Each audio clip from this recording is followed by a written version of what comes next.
Libro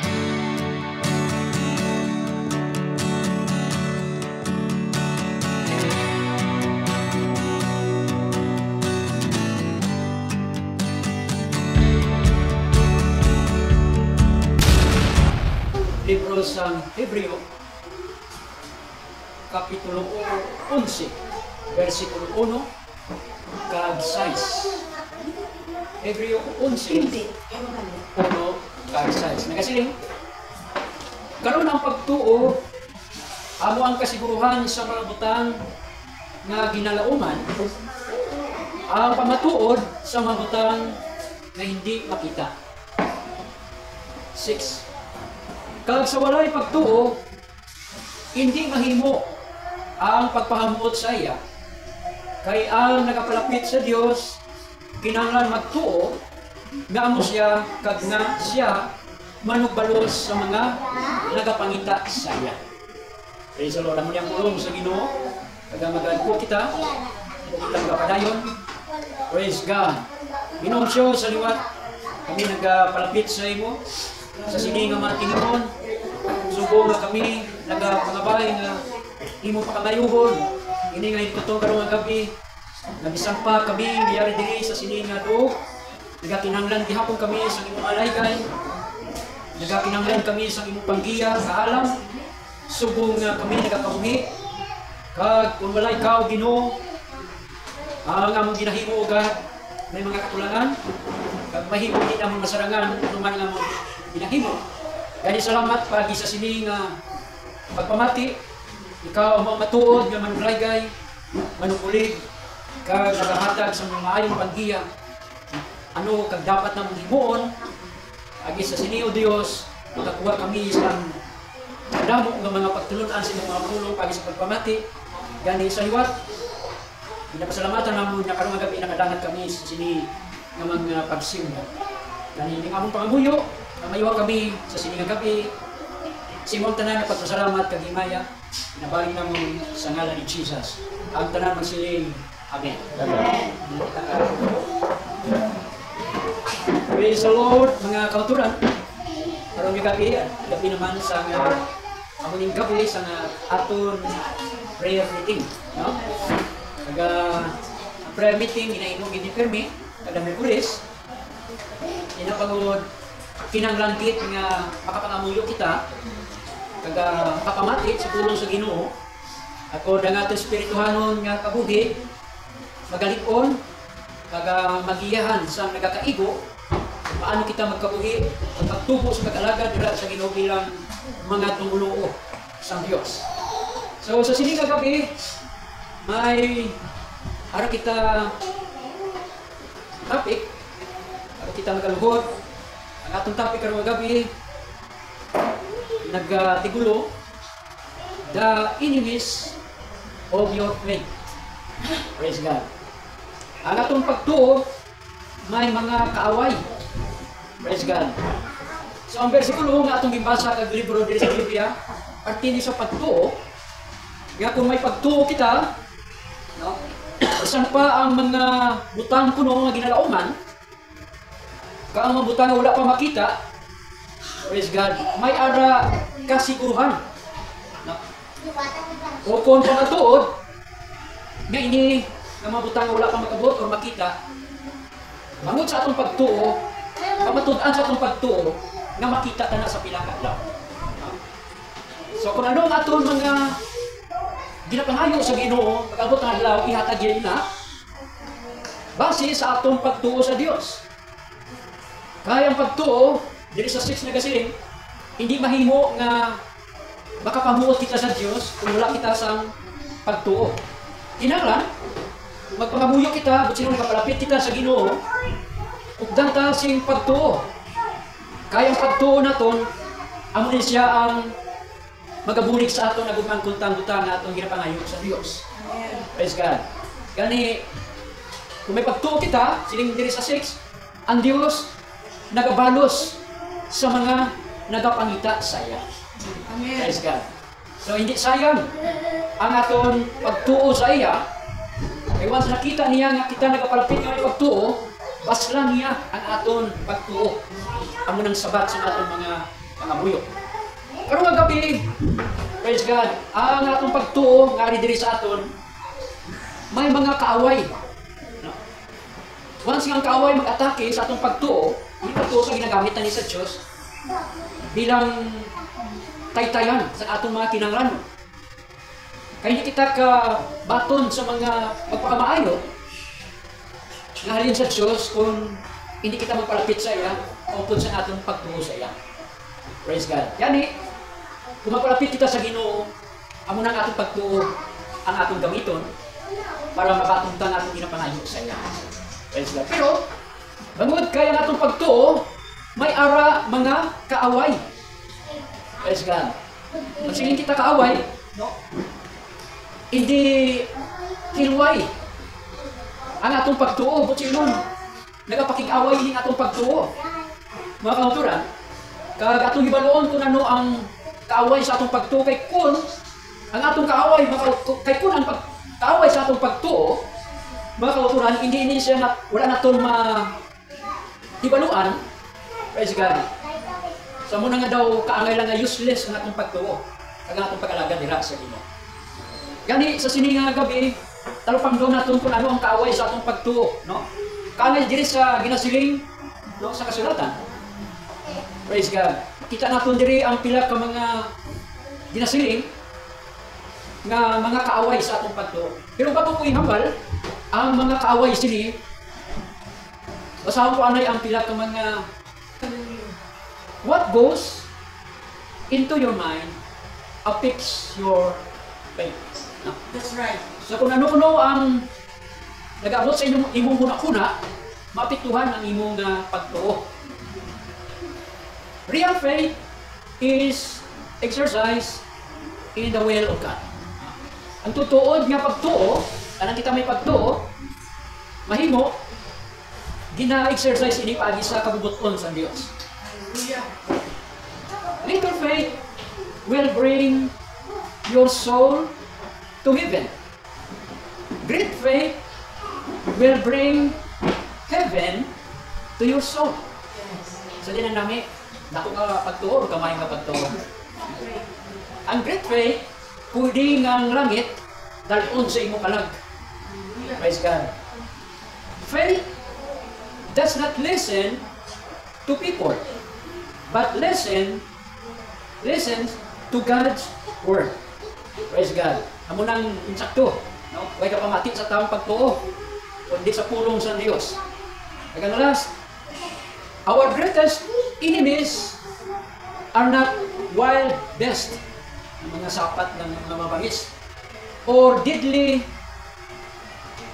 germs, kagaya sa COVID, no? Mga germs na makapamamatay. But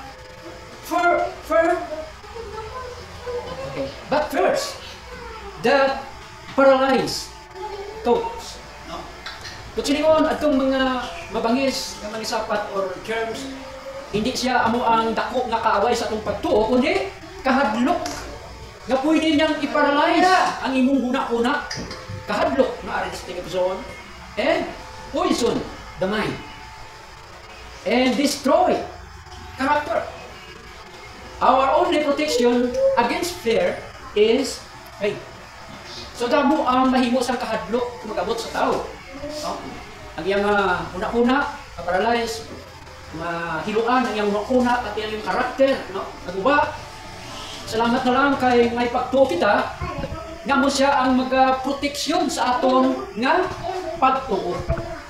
Sa muna mga kauturan, nga salamat nga ang pulong sa Dios parte sa pagtuo gina sugid sa aton kag ginahambal kung paano kita maglakat sa Dios kag magmangin mapakod ng mga tumuluo kag nagasalig sa Ginoo. Amen. Salamat, no? So ari na ang pila ka mga kaaway sa atong pagtuo. Number 1, worry or anxiety. Praise God. Kalabanan nag-abot ini sa tao. Kakabalakan siya, no, hindi mapahamtang, ginabangod, no, sa isang kabutan na ginapanumdum niya, ginasikaso niya nga, no, praise God, hindi man niya masarangan. Isa, ang tao tamagit ka worry sa iyang kabuhi, ginakabalakan niya isa kabutan na gusto niyang matapos, no, mahimo niya sa ginayon, kapin pa kung deadline na, no? Praise God.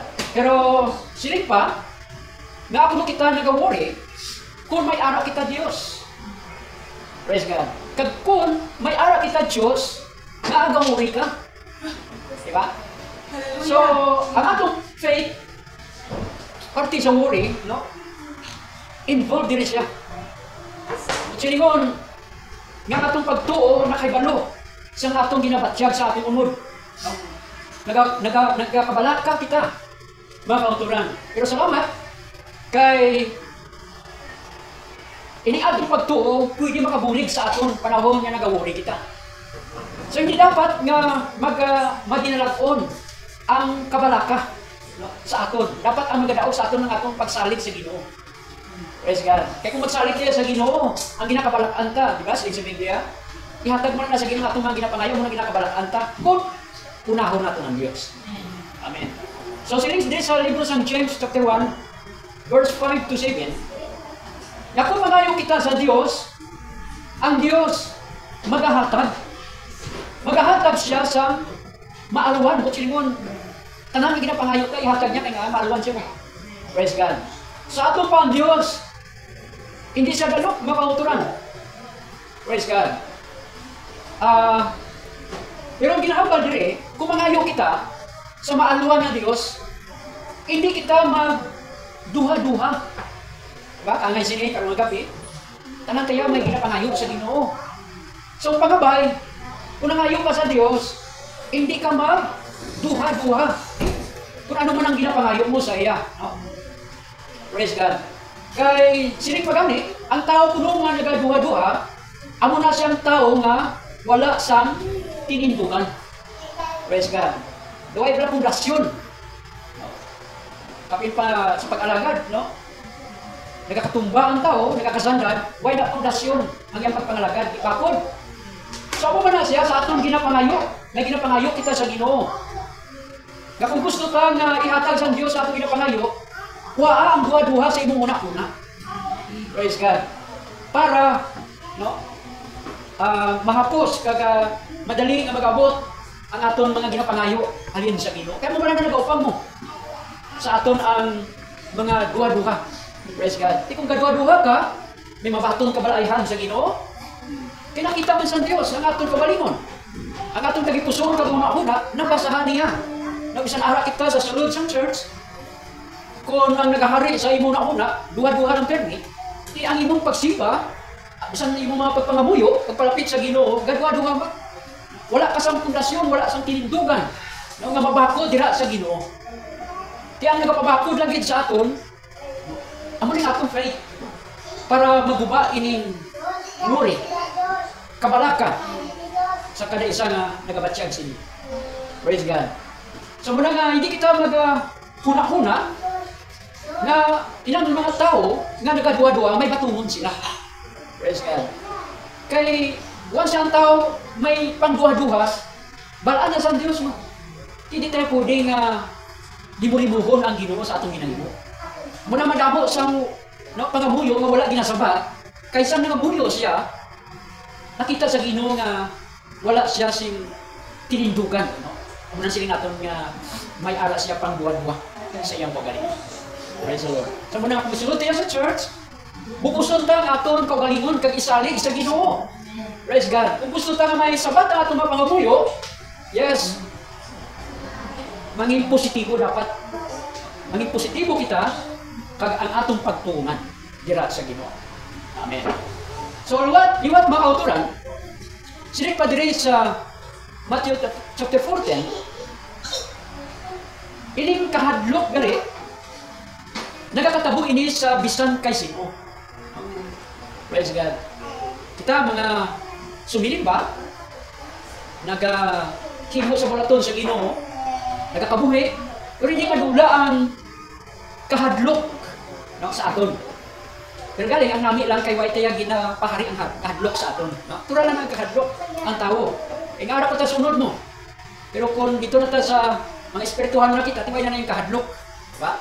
Pero bangod ara pa ta sunod, may kahadlok, kag ini nagakatabo sa bisan kay sino, Pero ang problema diri, kung magpadayon sa kabuhi sa taong kahadlok, nagadulot ini isang pagkalugdang sa isa ka tao. Sa Apostol Pedro, kung nga siya nalugdang sa tubig, bangod sa kahadlok. Amen? Araw na siya nagalakat sa tubig, pero nalugdang pa siya. Praise God. Kaya nga man, bangod, nakita niya sa palibot nga hindi namin tulukon, ang itong nagpahadlok sa iya, ang isang hangin kabalot, muna kisa ako magtanaw kita sa atong nakita na hindi namin, nagatubay na isang kahadlok sa atong tagipusoon, nagahatag kahadlok sa atong tagipusoon. Mga kautulan. Salamat na lang kay ara ang atong Ginoong Hesus kag nangayo sa muli, no? Praise God. Sa butong siya para mahuas sa pagkalugdang, ginsiganan siya sa Ginoo. Sila niya kagamay sa inyong pagtuo. So involved ako ng pagtuo kung nga nalugdang siya. Praise God. Pero kung may dako kita nga pagtuo, nahimo hindi kita malugdang. Malugdang sa mga pagtilaw o problema o ano man nag-abot sa ano man makita natin sa atong palibot, kaya nga ang faith, no, amo ni magabulig sa aton. Magsini kita pagtuo, ang atong pagsalig sa Dios dako. Kung may dako mga problema, pagtilaw nag-abot sa aton, pandaron talaga atong faith dira sa Dios. Kung silingon, nagsalig ka sa Diyos, nakita ka ang Diyos, nga dako kayo kaysa mga problema. Amo na hindi ka malugdang sa atong pag-alagad. No? Hindi ka nga mas malugmok sa mga pagtilaw. Kaya nga man, nagasalig kaya sa Ginoo mga kauturan. Nga itong pagtuwa mo na siyang kantanan ka sa Ginoo pag nagabulik sa aton, para hindi kita mapukan sa atong pag-alagad dira sa Ginoo. Pero once ang tao ganin ang kulangan sa pagtuka ni Pedro, gamay na lang, praise God, amo na nagamat-amat siyang nagkakaperde sa mga kaaway niya o sa mga patilaw. Mga kauturan. Ito na magsiling, praise the Lord! Praise the Lord! Kamu sa sining tinyon, sino man sa aton, ang ari diri, praise God, hindi ka magkalipat ng may Diyos na nagabulig sa aton. Ang ginapangita lang sa Diyos sa aton, siguro niya atong pagtuo, pagsalig, na makasarang siya sa pagbulig sa aton. Praise God. Namin sila yung praise the Lord. Praise the Lord. Ari po, ang kaaway sa atong pagtuo, human reasoning. Praise God. Damo ta rason, damo ta kung ano-anong gusto naton yung mga himuon. Ang Diyos kung isa, wala na natin ginatagaan bili. Kaya ato na lang ang gustong matuman. Mga rason wala natin nga hindi man gid sa kung isipon gid makabulig sa atong totally. Praise God. Amo na siyang kaaway sa atong pagtuo. Masiling ang Ginoo nga wait. Masiling ka sa imo ko galingon. Hindi ko na Lord kailangan mag-wait. Subong na. Imo na yung rason. Di kaaway na sa pagtuo natin, mga upo na sa tutuod lang. Na hindi ka mamati sa hambal sa Diyos, kundi ang imo hambal, ang imong gusto, amo ang imong ginapamatian kay ginatuman. Now, ang mga tao nga diri sa Bible, Matthew 6:10 verse 6, kanay sa mga Fariseo, no? Ang Fariseo, siling sa Biblia, may tapay. Ano mang tapay? Libadura, leaven. Praise God. Ano na yung tapay na ginasiling sa mga Fariseo? Amo ni sila ang ila pagka-salimpapaw. But silingon, ang mga Fariseo, salimpapaw sila, mga hipokrito ng mga tao. Pero, gasimba man sila. Gasunod sa simbahan, galights pa gani, gapuasa pa gani. Pero ang tawag sa ila, mga salimpapaw. Amo lang tapay nga sa mga Fariseo. Praise God. Kita nyo, hindi sila mamati sa mga rason. No? Isang sakto ang mga rason, kaya ilang hindi pamatian. Ang ilang mga rason, kagamo man ang ilang inahimo. Praise God. Daw, kumbaga, ang pulong sa Ginoo daw hindi importante sa ila. Praise God. Pero wala sila kabalong ang pulong sa Ginoo. Sila sa Biblia, amo niyang suga sa atong mga tiil. Praise God. Kagbanas sa atong ginalaktan. But sila kung hindi ka siya sandal, hindi ka mahulog sa buho, kay may nagaiwag na pulong sa Ginoo na nagaiwag sa imong ginalaktan. Praise God. Sila sa Biblia, amo niyang ang pulong sa Diyos kapawa sa atong kabuhi. Sa atong pa, manugtoy-toy siya sa kabuhi sa tagsa ng mga tao. Di ko nang ato ng rason pag ma-offer, di kagimuon, ano pang pulos na magsimbat ha? Magpalapit sa Diyos, hindi man ka mamati sa rason sa Ginoo, pagi sa mga pulong. Kung ang imo lang may kabuton, amo ang tumanon mo, may maayo ba lang madangtan ang kabuhi sa tao kung ang iyang ginatuman, ang iyang gusto. Praise God. Kaya wala kumusang kanta nga my way. Damo nagkalamatay sila nga kanta. Bangod sa kanta nga my way. Praise God. Pero kung sundon tang way sa Dios, sila ni Jesus ako among dalan, maturan ka nga kabuhi, praise God. Hindi kagid magapadulong sa kalagagan. No? Kung nakabuhi sa tao, kung layo gani sa dalanog sa Dios, kulang sa pinamatian sa pulong sa Ginoo, why gid sang kayuhan nga madagtan sa uling minadlaw. Praise God. Kaya muna sa atong mga pag-alagad sa Ginoo, kalimtan naton ang aton mga rason, no? Tawhanon nga mga rason. Hindi ta na pwede gamiton para sa Dios, no? Praise God. Kaya ano ba lang kaalam ari sa aton kaysa kaalam sa Dios? Ano ba lang ihibalo ari sa aton kaysa ihibalo sa Dios? No? Makiglalis kita sa Dios. Praise God. Hindi pwede mga kamaturan. Maalam ang Diyos kaysa aton. So, ano yung mga Fariseo, siling sa Matthew 15, verse 8 sa mga bibig, nagadayaw sila, apan ang ilang tagipuso o malayo sa Ginoo. Praise God.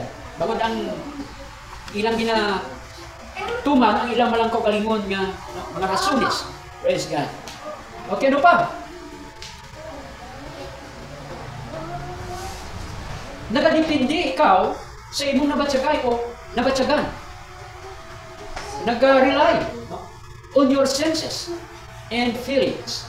Praise God. So hindi kita yung magdipindi kung anong ato nabatsagan. May arat tayo faith. Hindi kay bulat ta pabatsagan tapi basi kung hindi mo sila mapauturan. Once gani may arat kitang tinanglanon sa Ginoo, hindi mo pagulatoy mo ko kalingon nga daw pagsikwa. Muna ni ko sa Ginoo. Hindi tayo magdipindi sa ato nabatsagan. Kundi sa pagtuo tayo, dira ka no? Amo na yung dapat natin gamiton sa aton pagkilala sa Ginoo. Hindi ang aton nabatsagan.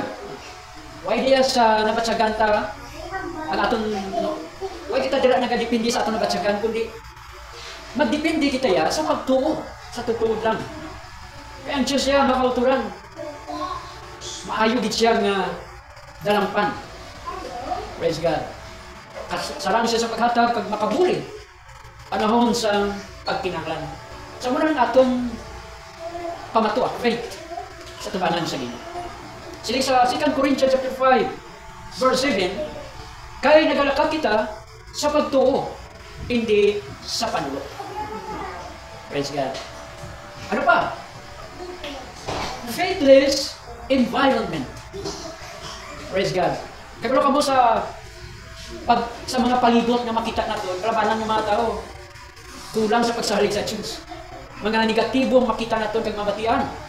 Amo na nga kung magdipindi mo kita dira kung magtanaw, pati kita daw dalahig sa ilang ginahimo. Nakadumduman inyo nga si Jesus nagbisita sa iyang kagalingon nga lugar. Praise God. Sa nagbisita siya sa iyang kagalingon nga natawhan, at itong mga tao nakakita sa iyaman, din siya gamay pa, hasta nga nagbalik siya dako na, mga kautulan. Amo na galing ang atong Ginoong Hesus, may madamo siya dapat nga himuon dito sa lugar ng ginhalinan, pero wala siya makahimo sa mga milagro, nga mga bulaton, kay bangod ang mga tao ato dito, hindi matinuohon. Praise God. Upod ka ba sa mga tao hindi matinuohon? Pati ikaw nga tumuluo sa Dios daw, imbis nga mag-increase ang imong pagtuo, nagbuhin. Kaya nga, ang upod mo, puro mo na negatibo. Diyo tayo problema, diyo tayo pagtilaw. Praise God. Daw mapatay na sila. Daw malipong na. Kaya nga man, pamot sang faithless na mga tao. No? Pero lain niya, updan mo mga tao nga grabe ang pagsalig sa Ginoo. Hindi na sila magambal sa mga negatibo. Hindi mo na makita ng mga tao, siyempre ang mga faithful na mga tao, hindi faithless. Praise God. Yan ang mga palasipa, nagabasa sa pulong sa Ginoo, kaya aram na atong faith mo. Basa ang pulong sa Ginoo pagpamatian, kanay sa mga pagwali, nagaliguon kita. Nagadugang atong pagtuon. So ikaw naton inang mga palibot naton ng mga negatibo. Praise God. Na mga tao nga kulang sa pagsalig dira sa Dios. Amen. Kag negative confusion. Bisa mga paghambal naton, bantayan taman. Kasi sa Proverbs 18 verse 21, ang kamatayon kag kabuhi yara sa gahom sang dila. Kag ang nagahigugma sini magakaon sang iya bunga. Praise God. Kaya mo na siya nga sunod sa atong mga ginapamulong, mga kauturan, kaya mo nang matabo. May bunga siya. Ang nagugma sini, magkakaon sa niya bunga. Kung sino ang nagahimo. Praise God. Kung anong ginahimo mo, makaumugin ang iyang bunga sina. Matabo, kumbaga. Praise the Lord. Kaya mo nang sa atong mga panghambal, dapat mga positibo, maayo, may pagsalig, may pagtuo dira sa Ginoo, kaya ina siya magkaresulta sa maayo. Maghahatag sing maayo ka resulta. Praise the Lord. Kaya ka last, amo ni siya ang